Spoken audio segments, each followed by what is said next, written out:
Vous allez très très bien. Vous allez avoir le PowerPoint dans 2 minutes, ça va s'afficher.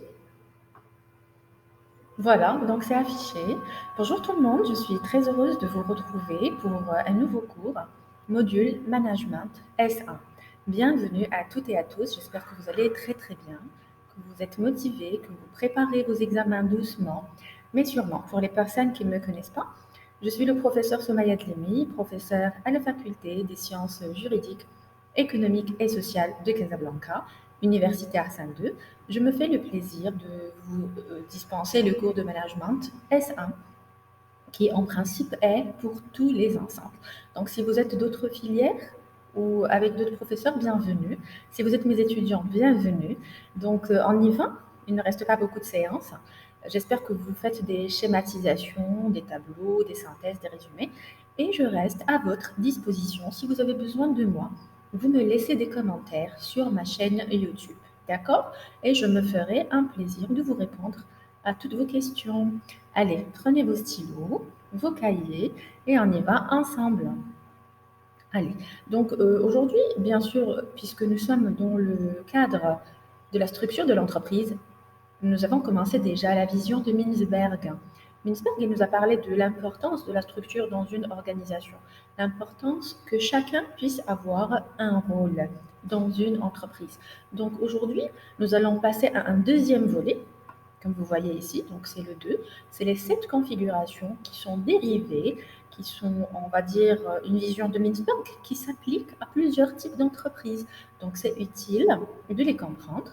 Et pourquoi pas, si vous êtes manager de demain ou dirigeant, vous allez aussi choisir la structure la plus appropriée à votre entreprise. Alors, par rapport à ces configurations, nous avons l'organisation entrepreneuriale, l'organisation mécaniste, divisionnalisée, professionnelle, innovatrice, missionnaire et politisée. D'accord? Allez, on y va ensemble? Alors, l'organisation entrepreneuriale. Juste, voilà, comme ça c'est mieux et c'est plus visible pour vous. L'organisation entrepreneuriale, de quoi il s'agit, quelles sont ses caractéristiques, comment on peut la reconnaître. Alors l'entreprise, elle est de petite taille déjà. Ça s'applique pour les entreprises qui sont de petite taille. Nous avons déjà vu les classifications d'entreprises, la TPE, la PME, la GE, etc. Revenez au cours précédent. L'entrepreneur, il est le sommet hiérarchique, il prend des décisions alors. Et puisqu'il est au sommet hiérarchique, il est en haut, regardez dans le petit modèle, là, il prend des décisions. Il n'y a pas un organigramme ici très grand, donc on pense à quoi? À l'unicité de commandement, à l'unicité de prendre la décision. Unicité, ça vient de unique. Donc il est le seul peut-être à prendre des décisions, surtout les décisions stratégiques. Cet entrepreneur, ce sommet stratégique, il joue un rôle qui est quand même de grande importance. Privilégier la structure, elle est simple, il n'y a pas trop, comme je vous ai dit, de fonction ou de poste ici. Elle est aussi informelle, ce qui lui offre une bonne capacité d'adaptation. Donc, il peut gérer, il peut commander, il peut diriger, il peut administrer. Le sommet stratégique, qui est cet entrepreneur, a un rôle qui est clé. Pourquoi? Parce qu'il prend presque tout le temps seul les décisions. Il y a une centralisation des décisions. La coordination du travail, oui, il collabore avec tout le monde. Il peut connaître les prénoms de tout le monde. Il peut connaître les autres départements. Pourquoi? Parce que c'est lui qui descend sur le terrain, parle à tout le monde. C'est lui qui essaie de générer cette dynamique, cette motivation. Et il fait du check-in, du pilotage salarial. Il pousse les autres à coordonner ensemble. Il fait du management transversal.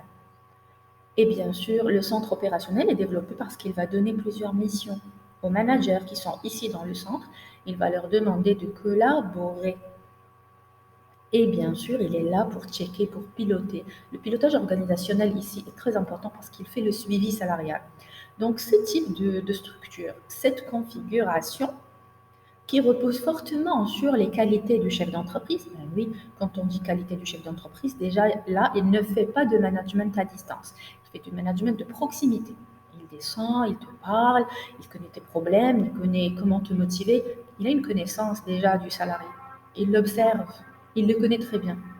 Il n'est pas dans le mailing professionnel à distance. Absolument pas. Il est beaucoup plus dans le one-to-one, win-to-win, mais en même temps dans la proximité, comme je vous ai dit, dans communication, négociation et motivation.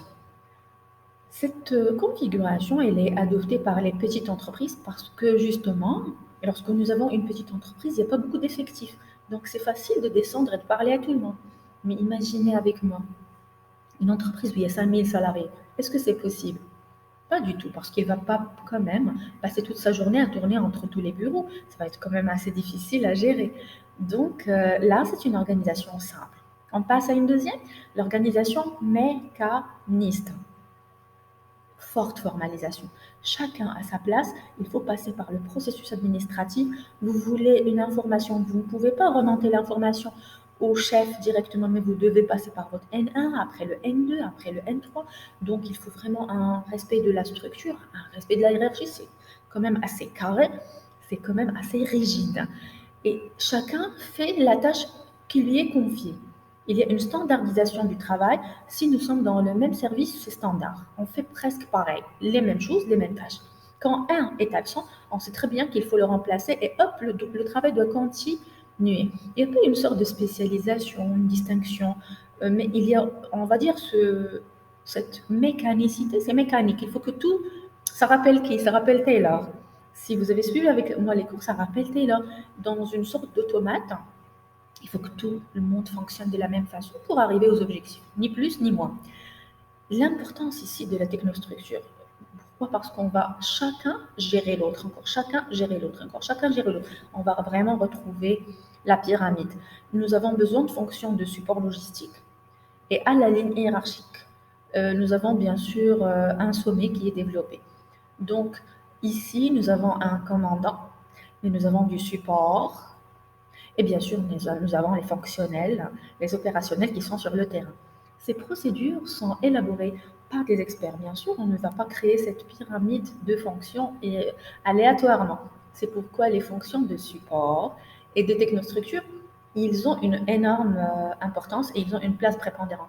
Là, l'appui des managers, chefs de service, chefs de personnel, chefs de projet, on a besoin d'eux parce que c'est eux qui vont insuffler cette énergie positive. C'est eux qui vont donner aussi la feuille de route, le tableau de bord. C'est eux qui vont nous montrer comment faire et checker après, revenir pour voir est-ce que ça va ou ça ne va pas.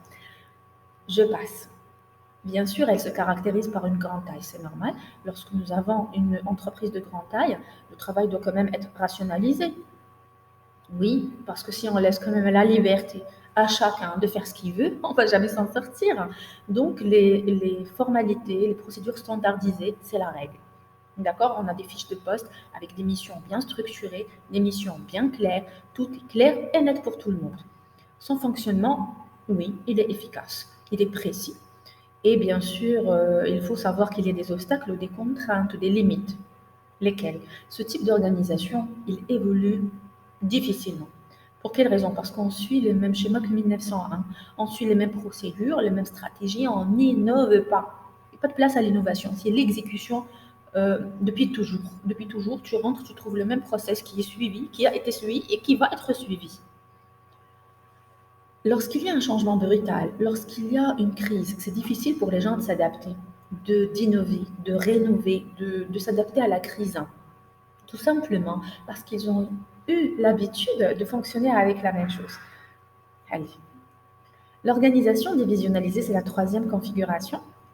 Cette structure est le résultat d'un processus de différenciation par marché, produit, type de clientèle. Les entreprises qui ont tendance à faire, on va dire, des choses pas comme les autres. Donc, ils vont suivre des stratégies de différenciation, ils vont se différencier sur le marché. Ils savent qu'il y a des concurrents, ils vont essayer de se distinguer, soit par rapport au packaging, les couleurs, la pub, le type de produit, les saveurs, le goût. Ils trouver qu'ils ont quelque chose de différent. Alors, cette division ou ces divisions peuvent se faire selon le produit, comme je viens d'expliquer. On se distingue par rapport soit à la gamme de produits ou autre.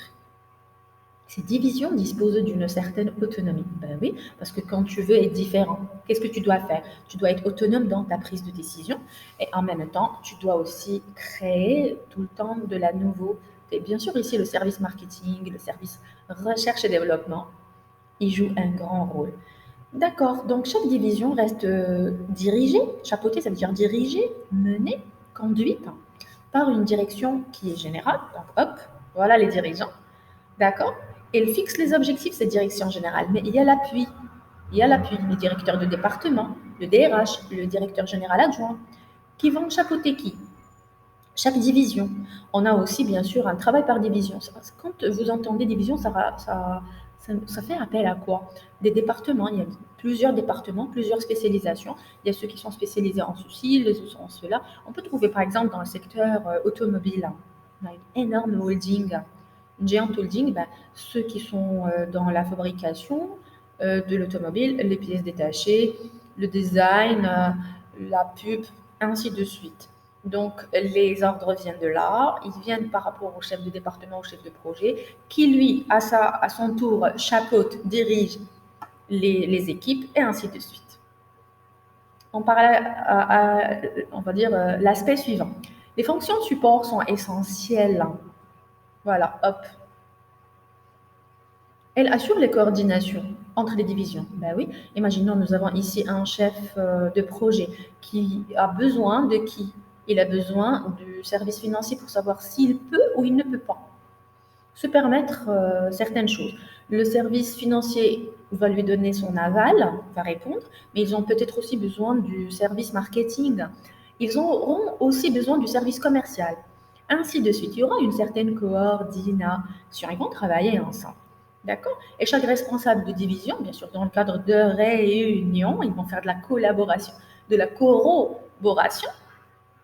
Il va appliquer les stratégies qui sont directives, mais stratégiques, choisies par qui? Par le sommet, par le siège. Et à chaque fois, il va remonter l'information avec les résultats qui ont été obtenus. D'accord? Alors, le quatrième point, c'est l'organisation qui est professionnelle. De quoi il s'agit dans ce cadre? Alors, l'organisation, elle est décentralisée, c'est-à-dire ce n'est pas le sommet hiérarchique qui prend les décisions. Elle laisse un maximum d'autonomie aux salariés. Ça veut dire, toi, dans le cadre de ta fonction, si tu as un problème, tu peux prendre des décisions au quotidien. À chaque fois que tu as un souci, tu ne vas pas attendre de monter chez le supérieur pour lui dire, s'il te plaît, qu'est-ce que je dois faire? Ce n'est pas le moment, ni le timing, ni le temps, enfin le temps opportun pour provoquer une réunion. C'est perte de temps pour toi. Tu as besoin à chaque fois de gérer au quotidien des aspects quotidiens du fonctionnement interne, tout simplement. Donc, tu gères ce qui se passe dans ton service. Tu gères ce qui se passe dans ton équipe. D'accord? Le sommet stratégique se contente de quoi? De donner les grandes lignes, les finalités, les objectifs du service ou les objectifs de l'entreprise. Donc, elle nous oriente, hop, elle nous montre globalement ce qu'il faut faire, mais à nous de gérer au quotidien. Il y a un centre, c'est normal, qui sont des professionnels hautement qualifiés, donc des chefs de département, des gestionnaires, des leaders, des chefs de projet, qui ont une autonomie au niveau de la prise de décision et qui vont nous donner du soutien et eux-mêmes reçoivent du soutien. Donc là, ça va, je pense que c'est clair. Je passe à l'organisation innovatrice. De quoi il s'agit? J'espère que vous prenez des notes. Donc, c'est une structure adaptée à un environnement qui change. Quelle est leur devise dans les salariés dans le cadre de cette structure? L'innovation. Par un échange d'informations horizontales entre les experts. Beaucoup de réunions, beaucoup de consultations, beaucoup de discussions avant une prise de décision. On innove, on veut se distinguer, surtout dans un marché concurrentiel. L'autonomie est très forte et elle est justifiée par la qualification élevée des membres. Bien sûr, ils doivent avoir de l'expérience et ils doivent avoir géré des gens avant des équipes et des projets. Et elle regroupe au sein d'équipes pluridisciplinaires des spécialistes. Ici, l'environnement, on est conscient qu'il change, qu'il est perturbé, qu'il est dynamique, qu'il est complexe. Donc, qu'est-ce qu'on doit faire? On ne peut pas rester dans la formalisation, dans les mêmes process. On doit surtout innover. Je vous emmène à la sixième, c'est l'organisation missionnaire. Qu'est-ce que c'est? C'est l'idéologie qui mobilise les membres de l'entreprise. Je m'explique. Dans le cadre de l'une des 5 configurations que nous venons d'étudier, elle est celle-là différente. Tout simplement, la structure, elle est très informelle et le fonctionnement interne, il repose sur l'éthique, la culture partagée, la confiance, le respect. Nous avons la même idéologie, nous avons les mêmes valeurs. Et là, Nous sommes tous ensemble. Nous croyons tous aux mêmes choses. Nous voyons tous la même direction. D'accord? L'organisation politisée, il n'y a pas de hiérarchie spécifique. Tout le monde collabore, tout le monde travaille. Tu pars chez tout le monde, tu demandes, tu as de l'information, tu es énergétique, tu es dynamique, tu es motivé. Chacun tente d'imposer son point de vue. C'est positif. Mais je vous dis une chose quand même, lorsqu'il y a trop de preneurs de décisions, on peut avoir beaucoup de conflits et on peut avoir beaucoup d'enjeux politiques, beaucoup d'intérêts personnels. Donc faites attention. Donc avant de passer au mécanisme de coordination, bon, je vais m'arrêter là. Je vous donne rendez-vous dans la future partie du cours pour les mécanismes de coordination selon Henri Mintzberg. Portez-vous bien, prenez soin de vous, révisez, restez motivés et à très très bientôt.